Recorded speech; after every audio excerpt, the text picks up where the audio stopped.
حكاية فيلمنا بتبدأ في نهاية الألفية التانية. بيتم إطلاق سراح الشيطان، وبنرجع بالزمن لسنة 1979 في مدينة الفاتيكان.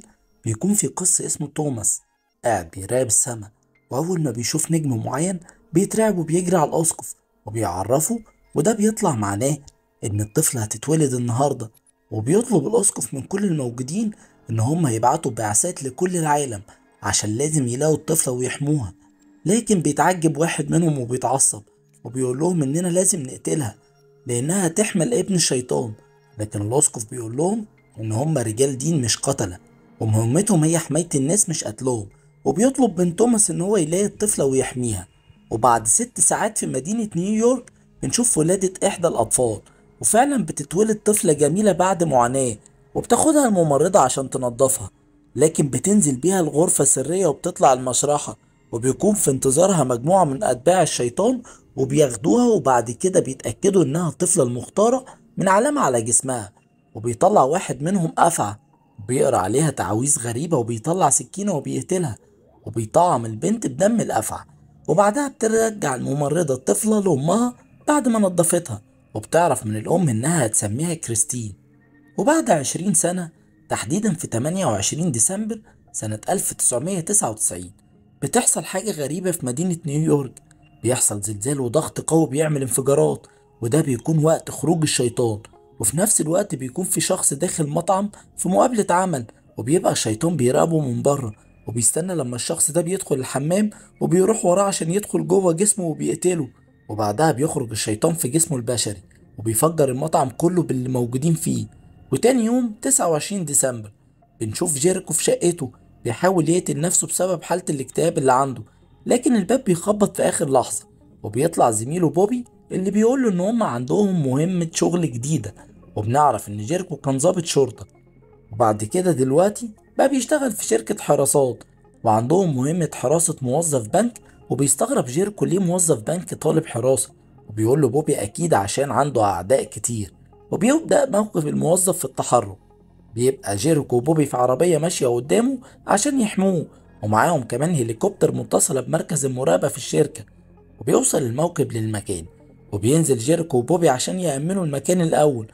وبعدها بيخرج الموظف، لكن بيلاحظ جيركو وجود قناص موجود، وبيجري يدخل الموظف العربية بسرعة، والرصاص بيجي في جيركو، لكن بيطلع في الواقي الرصاصي، وبيهرب الموظف بالعربية بتاعته. بعدها بيبدأ جيركو وبوبي إن هما يركبوا جوه الهليكوبتر عشان يطاردوا القناص، وبيربط جيركو نفسه بحبل في الطيارة وبينط منها، وبيجري ورا القناص لحد ما بينجح إنه يمسكه. لكن بيطلع سلاح من جيبه، وبيضطر جيركو انه يسيبه، لكن كان من مسافة قريبة. وبعدها بينزل يجري وراه في الشارع، وبيدخلوا الاتنين نفق مترو، وبيلاقي جيركو القناص واقف مستنيه على السكة الحديد، وبيقوله الألف عام انتهت وانت مش عارف عملت ايه. وبيضربوا جيركو في رجله بالرصاص. وبعدها بيروح عشان يشوفه، بيلاقيه قس واسمه توماس. وبيوصلوا بوبي والشرطة، وبتاخد توماس للمستشفى، وبتكون قائدة الشرطة اسمها مارش، وبنعرف انها كانت زميلة جيريكو قبل كده. وبتستغرب ان القس ده ازاي كلمه وهو اصلا ما عندهوش لسان.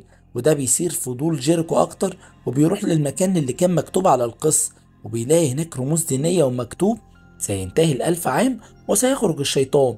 وبيلاقوا في التلاجة صورة بنت ما بيعرفوش هي مين. وبتوصل مارش والشرطة وبتقتحم المكان، وبتلاقي جيريكو وبوبي موجودين جوه. وبتقول لهم مارش إنها عرفت إن توماس ده قس من الفاتيكان، وبيستخدم النجوم للتنبؤ بالمستقبل. وده بيثير فضول جيريكو أكتر وأكتر. وبنروح لكريستين اللي بتبقى مروحة في المترو، وبيقف قدامها واحد متشرد وشكله غريب، وبتديله فلوس عشان يمشي، لكن بيقول لها إن الشيطان هيجيلها وهيعمل معاها علاقة، وبيناديها باسمها. فبتتعصب كريستين وبتضربه، وبيتكسر زي الإزاز قدامها، وبتفضل مرعوبة وبتفضل تصرخ، والناس كلها بتستغرب وبتبص عليها لأنهم مش شايفين أي حاجة من اللي بتحصل. وبعدها كريستين بتهدى، وبتقول لهم إنها عندها حالة نفسية، وبتشوف هلاوس بقالها فترة، وبتتأسف لهم كلهم. وبنرجع لجيركو اللي بيروح لشقته، وبيفضل ماسك كمان اللعبة بتاعت بنته اللي ماتت. وبعدين بيفتكر الجملة اللي قراها نهاية الألف عام، وبيفتكر إنه قراها قبل كده في الإنجيل، وفعلا بيدور عليها لحد ما بيلاقيها. وبعدها بترجع كريستين للبيت اللي عايشة مع ممرضة من أتباع الشيطان اللي كانت معاها لما اتولدت. وبتطلع كريستين وبتكلم الدكتور النفسي بتاعها، وبيطلع الدكتور اللي عمل عليها الطقوس وهي صغيرة، وبيقول لها تهدى وتاخد مهدئ وهتبقى كويسة. وبعدين بتحكي كريستين للممرضة اللي بتطلع انها اتجوزت باباها بعد وفاة والدتها في ظروف غامضة. وبعدها بتحلم كريستين بنفس الحلم اللي بتشوفه كل يوم، ان شخص بيعمل معاها علاقة، وبتقوم مفزوعة وبتقول للممرضة اللي بتحاول انها تهديها. وبنرجع لجيركو اللي راح للكنيسة اللي كان بيخدم فيها توماس، وبيحاول يعرف اي معلومات عنه من القس هناك، اللي بيقوله ان توماس كان بيخدم الرب وبس، وبيتجاهل جيركو وبيسيبه وبيمشي. لكن جيركو بيقرر يدخل وراه، وبيشوف ست مربوطة في السرير وبتتكلم بلغة غريبة وممسوسة، وبيعرف انها مش اول واحدة بيحصل معاها كده. وبيقول له القس يمشي لان الموضوع اكبر منه وفي حدث عظيم هيحصل وهو مش هيقدر يفهمه. وبعدها بيرجع جيركو لبيته، بيفضل يفكر في اللي قاله القس، وبيقرر يروح لتوماس مستشفى السجن عشان يقدر يشوفه بنفسه ويعرف منه كل حاجة. وفي نفس الوقت بيوصل الشيطان للمستشفى اللي فيها توماس، وبيسحر الحارس اللي موجود، وبيدخله وبيقوله انه بيعرف يتنبأ بالمستقبل واكيد عارف هو هيعمل فيه ايه. وتوماس مربوط في السرير ومش قادر يتحرك. وبعدها بيوصل جيركو مع بوبي ومارش عشان يقابلوا توماس، واول ما بيدخلوا الاوضه بيلاقوه مصلوب في السقف والسرير بتاعه غرقان دم. والحارس بيقول لهم ان مفيش حد دخله نهائي، وبيلاقوا مكتوب على جسمه سيطلق سراح الشيطان بعد 1000 عام، ومكتوب كريس ان نيويورك. وبيفوق توماس لكن الحارس بيضربه بالنار. وبعدها بيمشي جيركو وبوبي، وبيصمم ان هو مش هيسيب الموضوع، وبيقول له ان اسم البنت هو كريستين يورك. وبيدوروا في سجلات المرور عن اسم البنت لحد ما بيلاقوها. وبنرجع لكريستين اللي بتدخل حمامها بعد ما لقت واحد مقتول جواه، بتطلع تجري لان بيقتحم البيت عليها ناس مجهولين من الكنيسة. فبتبتدي انها تحاول تهرب من الشباك وكسرته، لكنهم بيمسكوها في اخر لحظة وعايزين يقتلوها قبل ما يوصل لها الشيطان. وبيوصل جيركو وبوبي في اخر لحظة وبيسمعوا اصوات استغاثة، وعلى طول بيدخلوا البيت، وبيقدر ينقذ كريستين وحاول يمسك الشخص اللي كان عايز يقتلها، لكنه بيهرب في اخر لحظة وماسك جيركو القلادة بتاعته. وبعدها بتوصل الشرطة للمكان، وبتوصل كمان الممرضة وبتشكر جيركو لانه انقذ كريستين. وبيلاحظ جيركو ان البيت مليان كتب دينية، وبياخد واحد منهم وهو خارج. وبعدها بنشوف الشيطان وهو ماشي ورا علامات في المدينة عشان يوصل للمعبد السري. بيستقبله قائد أتباع الشيطان، وبيطلب منه إنه يجيب كريستين، اللي بيتصل بمابل عشان تجيبها، لكنها بتقوله إن جيركو وبوبي واقفين بره البيت بيراقبوها. وبيتعصب الشيطان وبيقتل قائد أتباع الشيطان، وبيقرر إن هو يروح يجيبها بنفسه. وفي نفس الوقت بيلاقي جيركو علامة القلادة في الكتاب، وبيقرر يدخل يقول لكريستين، وبيسيب بوبي في العربية. وبيوصل لكريستين وبيقول لها القلادة علامة لجماعة دينية بتحارب الشيطان. بتشوف كريستين كائنات غريبة في التفاحة، وبتتأسف لجيركو لأنها بتشوف هلاوس بقالها مدة، لكنه بيقول لها إن هو كمان شاف الكائنات دي. في نفس اللحظة بيوصل الشيطان للمكان، وبيلاقي عربية شرطة وعربية بوبي في المكان، وبيفجر العربيتين. وبيحاول جيركو انه ياخد كريستين ويهربوا، لكن مابل بتضربه وبتقول لكريستين ما ينفعش تهرب بعد السنين دي كلها. وبيفوق جيركو وبيضرب مابل وبياخد كريستين وبيهربوا، لكنهم بيشوفوا الشيطان داخل من الباب وبيعدي من النار، وبيقول لكريستين هي عارفة هو مين وانها محتاجاه.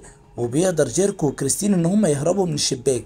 وبيوصل الشيطان لمابل وبيقول لها انها فشلت في مهمة صغيرة وبيقتلها. وبيلاقي جيركو مارش ومعاه واحد من الشرطة وبيستنجد بيهم، لكنهم بيضربوا عليه نار. وبعدها بيرمي جيركو المسدس وبيقرر انه يسلم نفسه، لكن بتخدعه مارش وبتطلب من الشرطي انه يقتله، لكن جيركو بيخلص عليهم بمسدس كان مخبيه ورا ظهره.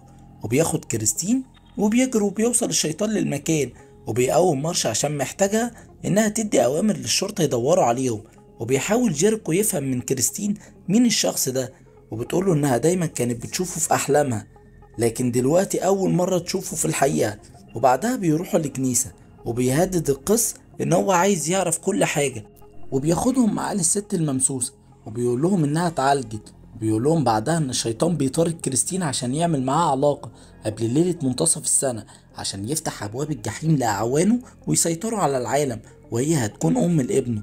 وبيقول لهم القس انهم لازم يخبوا كريستين في الكنيسة لحد ما الوقت ده ما يعدي. وبيطلب جيركو من كريستين تمشي معاه، لكنها بتصدق كلام القس وبتقرر تفضل جوه الكنيسة. وبيرجع جيركو لبيته، بيلاقي الشيطان هناك مستنيه، وبيستغرب ازاي قدر يدخل مع ان باب الشقة مقفول. وبعدها بيحاول الشيطان انه يغويه، ويرجعه لليوم اللي مراته وبنته ماتوا فيه، وبيعرض عليه ان هو يرجع يعيش معاهم مقابل انه يعرف منه مكان كريستين. لكن جيريكو بيرفض، وبيتعصب الشيطان وبيمسك جيريكو عشان يرميه من الشباك، لكن جيريكو بيضربه بالنار. وبيضحك الشيطان لان الرصاص مش بيأثر فيه، وسأله عن مكان كريستين وايه اللي هيرميه، وبيضحك عليه جيريكو بيوقعه من الشباك. وبيرجع تاني للشقة وبيربط ايديه اللي اتجرحت بسبب الازاز، لكن الباب بيخبط وبيفتكروا الشيطان لانه مبقاش موجود في مكانه. وبيطلع بوبي بيضربه برصاص عشان يتأكد انه هو، وبيقول لبوبي على عنوان الكنيسة وانه يجيله بعد ساعة هناك، وهو يروح عشان عايز يلحق كريستين. في نفس الوقت في الكنيسة بيوصل مبعوثين من الفاتيكان للكنيسة، وبيحاولوا الأسقف انه يقتل كريستين بعد ما ربطوا القس التاني. لكن بيوصل جيركو في الوقت المناسب وبيضرب نار على الأسقف عشان يسيبها، واللي بيقوله ان هو لازم يقتلها قبل ما يوصل لهم الشيطان. لكن جيركو بياخد كريستين منه عشان يهربوا. فجأة النار بتطلع من الشموع اللي موجودة في الكنيسة، وبيعرفوا ان الشيطان جه، وبيقول لهم ان هو بيستحمل الالم وبيدور على كريستين. وبيضرب قس الكنيسه وبيمسك الاسقف التاني وبيقتله. وبره الكنيسه بيلاقي جيركو اتباع الشيطان في كل مكان، وبيوصل بوبي بالعربيه وبتركب كريستين، وبياخدها بوبي وبيجري. وبيحاول جيركو انه يلحقه، لكن اتباع الشيطان بيضربوه لحد ما بيوصل الشيطان نفسه، وبيبتدي انه يصلبه في البيت. وبيقوله ان هو مش هيقتله وهيسيبه عشان يشوف نهايه العالم بعينيه، وده يبقى عذابه. وتاني يوم آخر يوم في السنة بيوصل القس وبياخد جيركو وبينقذه في مقرهم السري. ولما بيفوق بيقرر جيركو انه لازم ينقذ كريستين، وبيروح لمقر شركته ياخد كل السلاح اللي موجود هناك. وبيعرف مكان عربية بوبي من التتبع، والساعة كانت 11 وده ميعاد بداية الطقوس. وبيلاقي مارش هناك وبيروح وراها عشان يعرف مكان المعبد، وبيدخل للمكان اللي أتباع الشيطان متجمعين فيه وبيقولوا التعاويذ بتاعتهم. وبتشوفوا مارش، لكن جيركو بيقتلها في آخر لحظة، وبيضرب الشيطان بالرشاش اللي موجود معاه قبل ما يتجوز كريستين. بياخدها وبيهدد ان هو هيقتلها، وبيأمر الشيطان بوبي انه يقتله، لكن بوبي بيرفض يقتل صديقه. والشيطان بيتعصب وبيحرق بوبي، وبياخد جيركو وكريستين وبيهربوا، وبيفجر المكان كله، وبيوقف المترو وبيركبوا فيه، وبيطلب من السواق انه يتحرك بأقصى سرعة. وبيلاقوا الشيطان واقف قدامهم على السكة، وبيمنع السواق ان هو يقف له، وبيخبطوه. وبيظهر الشيطان مرة تانية وبيقتل السواق وبيرميه بره المترو. وبيفضل جيركو يفصل العربيات عن بعض، وبيضرب الشيطان بقذيفة بترجعه العربية كانت بتنفجر، وفعلا انفجرت بيه. وبعدها بيهربوا من المكان، وبيسمعوا صوت غضب الشيطان لأن الجسد البشري اتدمر تماما. وبيخرج من الجسد وفاضل 10 دقايق بس، والكل بيطاردهم وبيستخبوا في كنيسة قريبة منهم. وفجأة بيحصل انهيار في المكان، وبيظهر الشيطان بصورته المرعبة جوه الكنيسة، وبيدخل جوه جسد جيركو وبيفضل يعذب فيه وبيغمى عليه. وفجأة بيصحى جيركو مرة تانية، وبتفرح كريستين لأنه لسه عايش، وبتاخده عشان يمشوا، لكن بيرفض وبيشدها. وطلع الشيطان بيتحكم فيه، وبتحاول كريستين إنها تفوقه، لكن في النهاية بيقدر إنه يفوق وبيطلب منها إنها تهرب، وبينط على سيفي عشان يقتل نفسه. وبيخرج الشيطان من جسده وهو غضبان عشان خطته فشلت، وبيرجعه للجحيم. وبيشوف جيريكو مراته وبنته وهم فرحانين، وبتروح لكريستين بعد ما ماتوا بتمسك ايديه وبتشكره عشان انقذها وانقذ العالم كله. تبدأ سنة جديدة والعالم ما انتهاش، ودي تبقى نهاية حكايتنا. لو عجبتك الحكاية ما تنساش تعمل لايك وسبسكرايب، وسلام.